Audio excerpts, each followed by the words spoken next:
નમસ્કાર દર્શક મિત્રો, સત્યમેવ જયતે લાઈવ ન્યૂઝમાં આપ સૌનું હાર્દિક સ્વાગત છે। ગુજરાત રાજ્યના ગૃહમંત્રી વડોદરા શહેરની વિશ્વામિત્રી નદી પ્રોજેક્ટ હેઠળ જાત તપાસ કરવા માટે આવ્યા હોય ત્યારે વિશ્વામિત્રી નદી ઉપર ઐતિહાસિક કાલાઘોડા બ્રિજની સામાજિક કાર્યકર કમલેશ પરમાર દ્વારા જાત તપાસ કરતા જોવા મળ્યું હતું કે આ બ્રિજની નીચે પોપડા ખરી રહ્યા છે, સાથે જ સળિયા દેખાઈ રહ્યા છે, સાથે બ્રિજ જર્જરિત હોવા જોવા મળી રહ્યો છે। ત્યારે આ બ્રિજને તાત્કાલિક ધોરણે રિનોવેશન કરવાની માંગ કરવામાં આવી હતી। સાથે જ આ બ્રિજની રેલિંગ પર નગરજનોની સેફટીને ધ્યાનમાં રાખીને જાળી નાખવા લગાવવામાં આવે, જેથી કરીને અવારનવાર આ બ્રિજ પરથી અનેક લોકો છલાંગ લગાવી આત્મહત્યા કરતા હોય છે। વધુમાં સામાજિક કાર્યકર કમલેશ પરમાર દ્વારા જણાવ્યું હતું કે વડોદરા મહાનગરપાલિકા દ્વારા અલગ અલગ બ્રિજ ઉપર રોડ કાર્પેટ કરવામાં આવી રહ્યું છે અને લાખો કરોડો રૂપિયાનો ખોટો ખર્ચ કરવામાં આવે છે। ત્યારે કાલાઘોડા ઐતિહાસિક બ્રિજને વહેલામાં વહેલી તકે રિનોવેશન કામગીરી કરવામાં આવે તેવી માંગ કરવામાં આવી હતી। જો આવનારા દિવસોમાં મોરબી ઝૂલતા પુલની જેમ કોઈ પણ દુર્ઘટના સર્જાશે તો જવાબદાર કોણ, તેવા સવાલો ઉભા કર્યા હતા।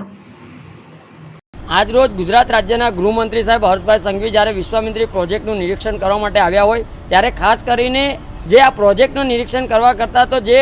વડોદરા શહેરમાં આવેલ જે કાલાઘોડા બ્રિજ એ ઐતિહાસિક બ્રિજ છે, આની જે દિવાળો છે, રેલિંગ છે, આ ખસ્તા હાલતમાં જોવા મળી રહી છે, સાથે સાથે અહીંયા આગળ સળિયા જોવા મળે છે। એટલે ખાસ કરીને હું આપના ન્યૂઝના માધ્યમથી હું અપીલ કરું છું કે વડોદરા મહાનગરપાલિકા દ્વારા જે કહેવાય છે કે જે બ્રિજો પર કામગીરી નથી કરવાની ત્યાં આગળ રિસર્ફેસિંગ કરી અને જે કહેવાય છે કે ખોટા ખર્ચ કરી રહ્યા છે, ત્યારે હું આપના ન્યૂઝના માધ્યમથી અપીલ કરું છું કે આ જે બ્રિજ છે, આ ઐતિહાસિક બ્રિજ છે, જે તે સમય પર વિશ્વામિત્રી નદીમાં પૂરની સપાટીમાં જ્યારે વધારો થતો હોય ત્યારે હજારો લોકો અહીંયા આગળ જોવા ઉમટી પડતા હોય છે। સાથે સાથે આ બ્રિજ પરથી હજારોની સંખ્યામાં લોકોની અવર જવર થતી હોય છે, ત્યારે આ બ્રિજની જે મરામત કરવાની જરૂર છે। જે તે સમય પર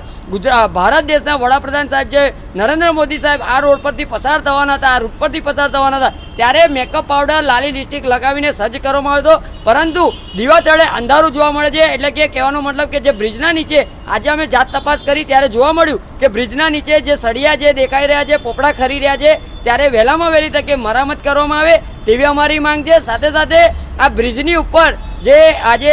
જે જારી છે, આ જારી પણ લગાવવામાં આવે, જેથી કરીને નગરજનોની સેફટીને, સલામતીને, સુરક્ષાને ધ્યાનમાં લઈ અને વહેલામાં વહેલી તકે કામગીરી કરવામાં આવે। કારણ કે અવારનવાર અનેક લોકો અહીંયા ગાડી આવીને જે પોતે આત્મહત્યા કરતા હોય છે, સાથે સાથે અહીંયા ગાડી મગરોની સંખ્યામાં વધારો હોય, ત્યારે આ નગરજનોની સેફટીને ધ્યાનમાં રાખી અને આ જે બ્રિજ ઉપર જારી લગાવવામાં આવે, સાથે સાથે જે બ્રિજના પોપડા કરી રહ્યા છે તેને રિપેરિંગ કામગીરી કરવામાં આવે તેવી અમારી ખાસ માંગણી છે।